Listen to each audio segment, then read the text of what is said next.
Welcome to my channel. ఈరోజు అయితే నేను ఎక్కడికి వెళ్తున్నానో చూడండి. వీడియోని అయితే లాస్ట్ దాకా స్కిప్ చేయకుండా చూడండి. ఏంటో కాయకుండా పట్టుకు తీసేస్తుంది అనుకుంటున్నాను. అసలే బంగారం వెండి బాగా రేట్లు పెరిగిపోయినాయి కదండి. ఈరోజు అయితే మా పొలంలోకి వెళ్తున్నాను. అందుకని ముందుగా అయితే పట్టుకు తీసేసాను. మెట్లయితే నాకు తీసుకోవడం మనసు అందుకని గట్టిగా పెట్టుకున్నాను. అంటే ఎప్పుడు పడితే అప్పుడు తీయకూడదు కదా, అంతైతే సంబంధించింది అని నేనైతే దీన్ని గట్టిగా అయితే వదిలేసుకున్నాను. అవైతే జారా నాకు. ఇప్పుడైతే నేనైతే ఇంకా బయలుదేరిపోతున్నాను. కైలు అయితే కలుపు తీస్తున్నారండి. పొలం దగ్గరికి అయితే ఇంక వెళ్తున్నాను. కూలలో ఆల్రెడీ వెళ్ళున్నారు, తీస్తూ ఉన్నారు. నేనైతే చెంబు అవి ఎత్తుకెళ్తున్నాను. ఇక్కడికైతే పొలం దగ్గరికి అయితే వచ్చేసాను. ఇంకా కలుపు తీయాలి. తీస్తున్నారు వాళ్ళు ఆల్రెడీ. నేనైతే చూస్తున్నాను ఎలా ఉంది ఏంటి అని. చాలా రోజులు అయింది అసలు పొలంలోకి టైలరింగ్ వల్ల ఖాళీ లేక అస్సలు రాలేదు.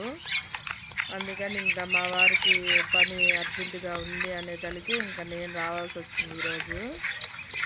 ఇంకా అన్నీ పక్కన పెట్టేసి టైలరింగ్ సంబంధించినవన్నీ పక్కన పెట్టేసేసి ఇంకా నేనే రావాల్సి వచ్చిందండి. ఇంట్లో పనులు చేసుకొని అయితే వచ్చేసాను కై దగ్గరికి, పొలం దగ్గరికి అయితే చూస్తున్నాను ఎలా ఉంది ఏంటని. కలిపేమంత లేదు, అయినా తిరుక్కొని రావాలి కదా, తిరిగితే బాగా వస్తుంది. అందుకని చూస్తున్నాను, వస్తూ ఉన్నాను. మా పొలము ఎలా ఉందో చూడండి. పచ్చని పొలాలు, చుట్టూ చెట్లు, ప్రకృతి ఎంత బాగుందంటే అంత బాగుంది. ఇక్కడికి వచ్చేటప్పటికి వాళ్ళు లేచి అన్నం తింటున్నారు. అంటే సద్దన్నము చీకటితో వచ్చేస్తారు వాళ్ళు. అందుకని ఇక్కడికి వచ్చిన తర్వాత 10 గంటలకి అట్లాగా లేచి అన్నం తింటారు. నేను వచ్చేటప్పటికి అన్నం తింటా ఉన్నారు. ఇక్కడైతే ఇప్పుడు తీయాల్సిన కాయ అయితే ఇదండి. చూసారా, టైలరింగ్ పని ఒక్కటే కాదు, ఇవి కూడా చేయాలి, అన్నీ చేస్తాము.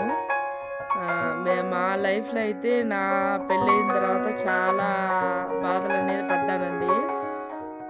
అన్నీ పడి ఇక్కడ దాకా వచ్చినాం. ఇప్పుడు చాలా కష్టాలు అయితే అనుభవించినాము. ఇక్కడ దాకా ఇప్పుడు దేవుడు చల్లంగా చూడబట్టి మా లైఫ్ ఇక్కడ దాకా వచ్చింది. చూసారా ఎంత బాగున్నాయో ప్రకృతి అందాలు. సిటీల్లో ఉండే వాళ్ళకి ఇవన్నీ ఉండవు కదండి. చెమట వాసన ఎట్లా ఉంటుందో కూడా తెలీదు.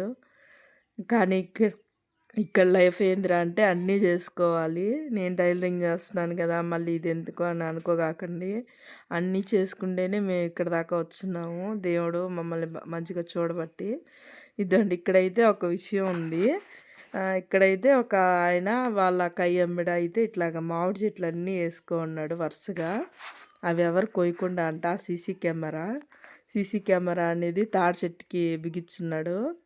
ఒకసారి వచ్చేసి మా ఆయన నీళ్ళు పెట్టేసినాను, నేను మర్చిపోయాను అని చెప్పనేసి ఫోన్ చేశాడు. ఇంకా సరే ఆ నీళ్ళు కట్టేయండి అని చెప్పనేతలకి నేను మా చిన్న బాబు వచ్చేసి అప్పుడు సరే కట్టేద్దాం అని చెప్పనేసి వచ్చామండి. అప్పుడు ఎంత 5:40 అట్లాగ అయ్యి ఉంటుంది. అంటే 6 కావస్తుంది. ఆ టైంలో కైల్లోకి రావడం అంటే కొంచెం భయమేను. కానీ ఇంకా నీళ్ళు పోతూ ఉంటాయి కదా, ఈయన వచ్చేటప్పటికి పొద్దుపోతుంది అని చెప్పనేసి నేను నా కొడుకు వచ్చాము.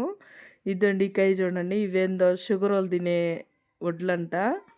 షుగరోలు తినే ట్రై చేశారు ఫస్ట్ టైము. ఈ చిన్న పొలంలో వరకే వేస్తున్నారు శాంపిల్. అవి బాగా వస్తే ఇంకా బాగా వేయాలని. అలాగైతే నేను నా కొడుకు వచ్చామండి. అక్కడికి వచ్చేటప్పటికి సడన్గా వెళ్ళేటప్పుడు ఏమేం లేదు, వచ్చేటప్పటికి కొంచెం మసకగా చీకట పడింది.